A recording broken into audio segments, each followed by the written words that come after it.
Hey guys, it's Mrs. Banky here. Today I'm going to talk to you about metallic bonding, and in my hand I have a piece of copper metal. I don't know what just happened there. I can see this is going really swell already. Anyway, I have a piece of copper metal and this is my favorite element. And students asked me in class why this was my favorite element, and it went into a long, drawn-out explanation of copper deposits in Wisconsin, of which maybe I can make another video of sometime. But today, like I said, the topic is metallic bonding. So when you look at, I'm trying to start this PowerPoint and everything's going very slow. There it is. When you look at chemical bonding,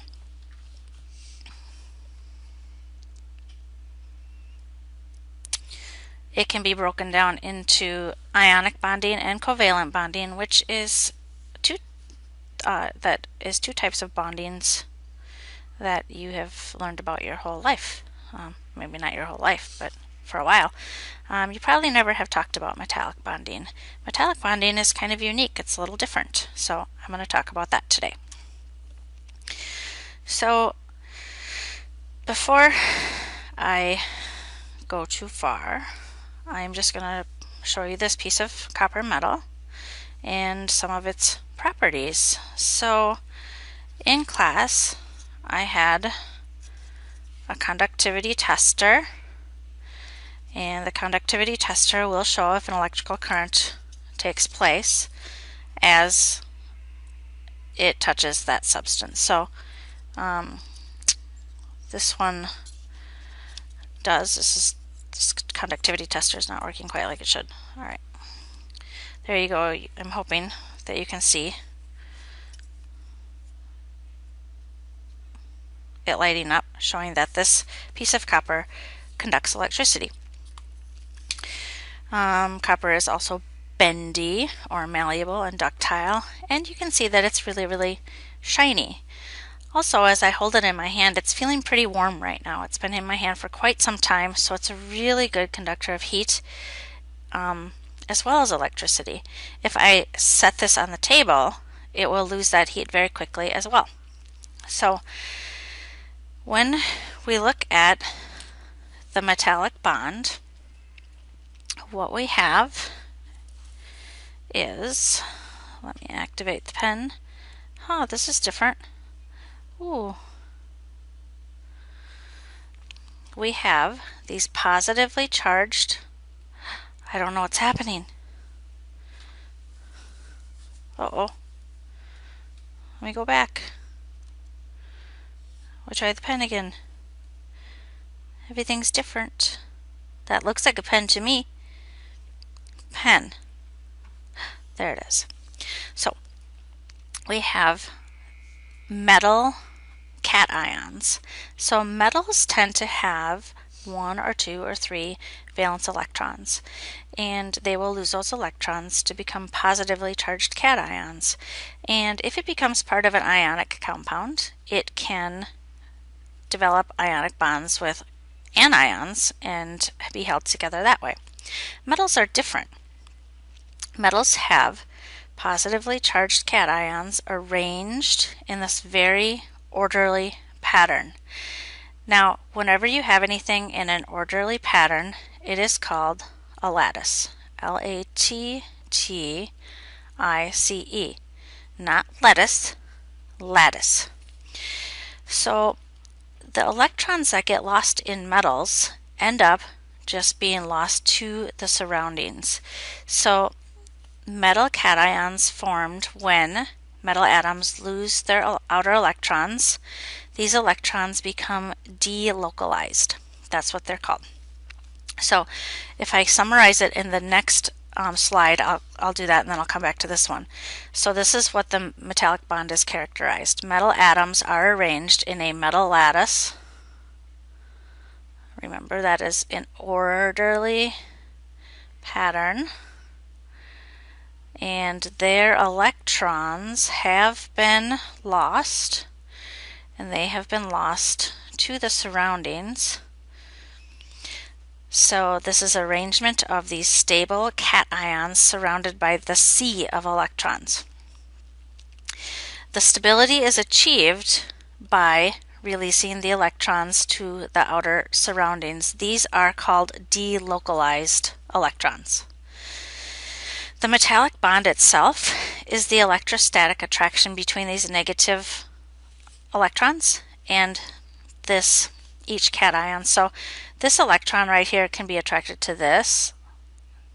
No, I lost the pen again. This is ridiculous. There it is.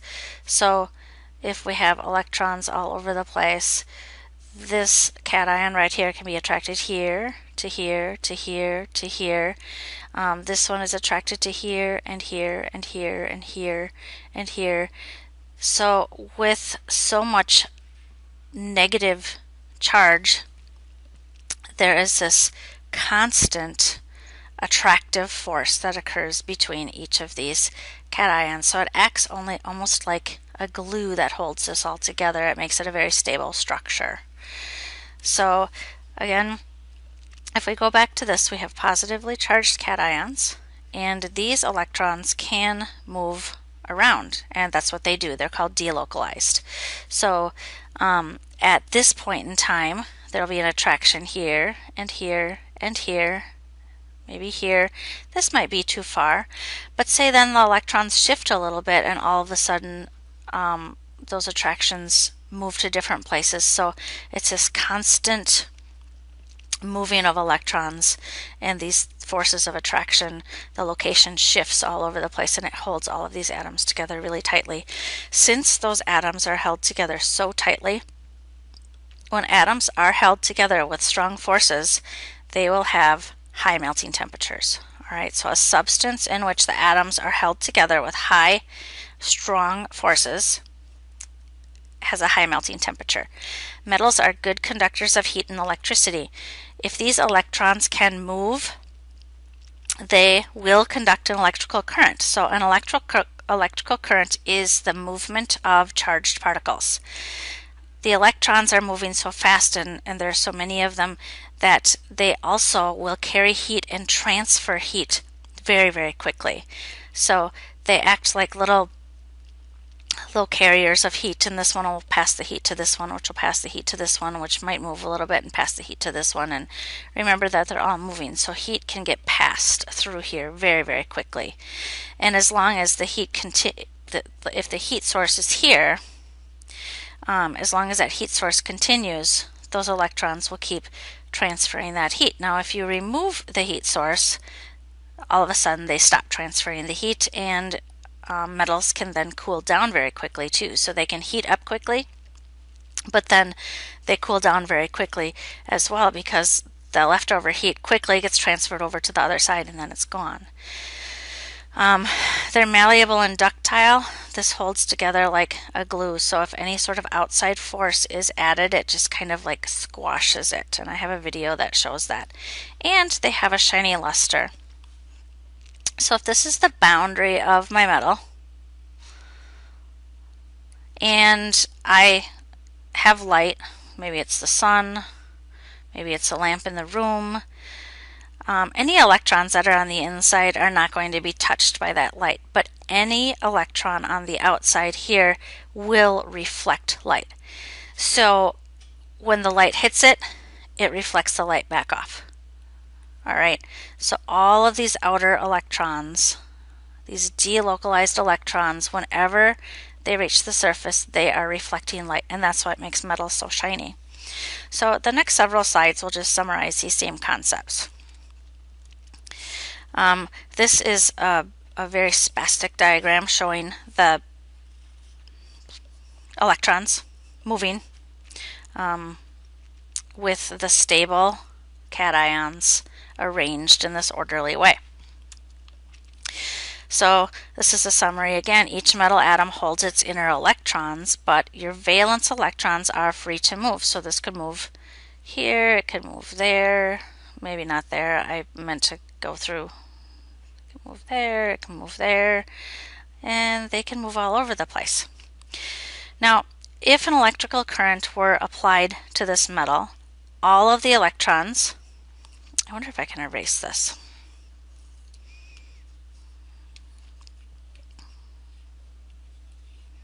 Nope. My pen has a built-in eraser on the end, but it must not work on this program.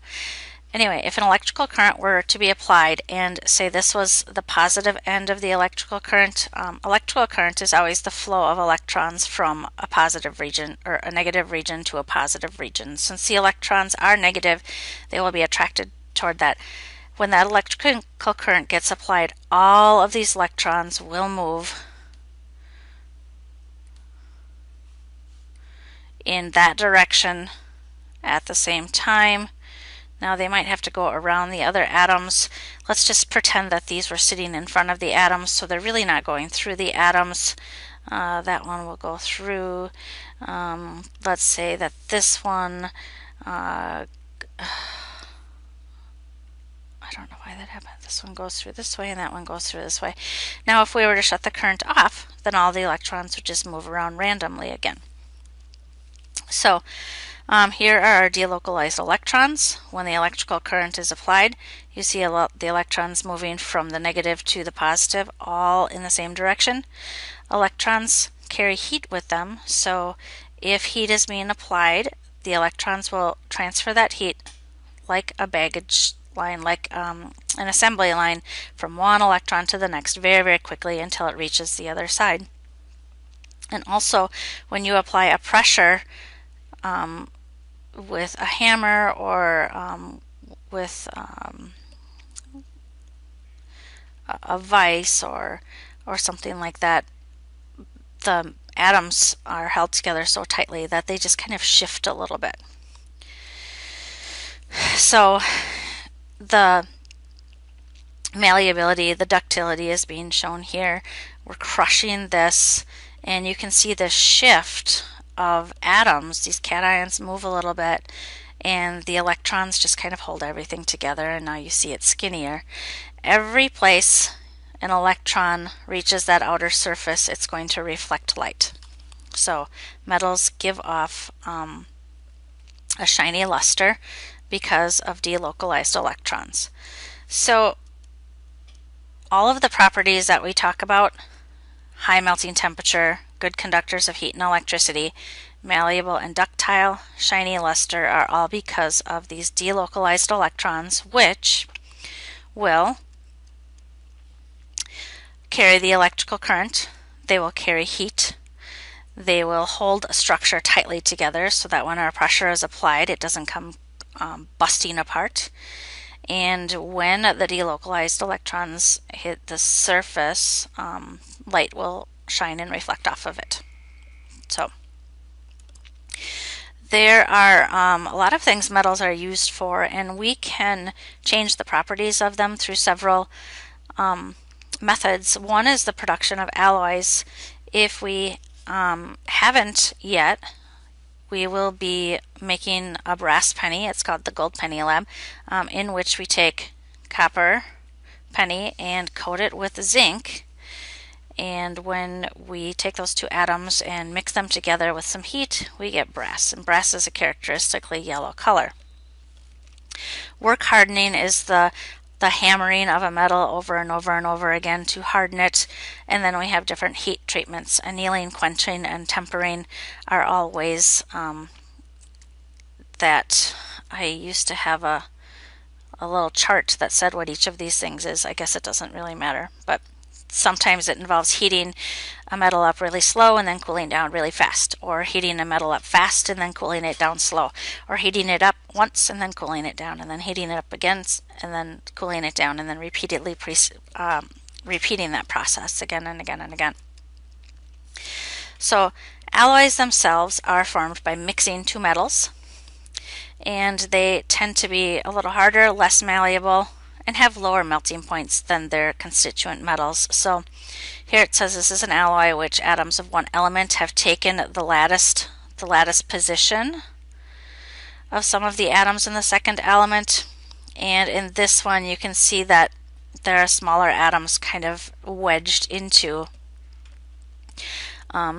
into the lattice, in which the original lattice atoms are not moved at all. And here are some examples of alloys that you may be familiar with. This is characteristic brass, which is copper and zinc. This is bronze, which is copper and tin. Pewter is tin with many other metals. There are lots of formulations. And iron happens to be carbon and steel. So, this is the work hardening and the heat treatment summarized. So with work hardening, the cold metals are hammered to rearrange crystal grains and produce a harder substance. Annealing, you heat the metal slowly and cool it slowly. It results in a softer, more ductile metal. In quenching, you heat the metal and you cool it quickly. If we have already done the brass penny lab, you will have seen this before, and if we haven't, you are going to see it. That makes the metal harder and more brittle. Tempering, you heat the metal and cool it quickly, and then heat to a lower temperature and cool slowly. So it's a cycle of heating and cooling at different rates, and you get a harder metal without the brittleness. So that concludes my video on metallic bond, the metallic bond. And the metallic bond really is unlike any of the other bonds. It's quite unique. But really fascinating in how the structure of this determines the function. So with all materials, their outside properties and the way they respond to chemical reactions or cold or heat or change in environmental conditions are all going to depend on how atoms are put together at the atomic level and also what the electrons are doing. So this is one example, metallic bonding, and that is the end of my presentation today.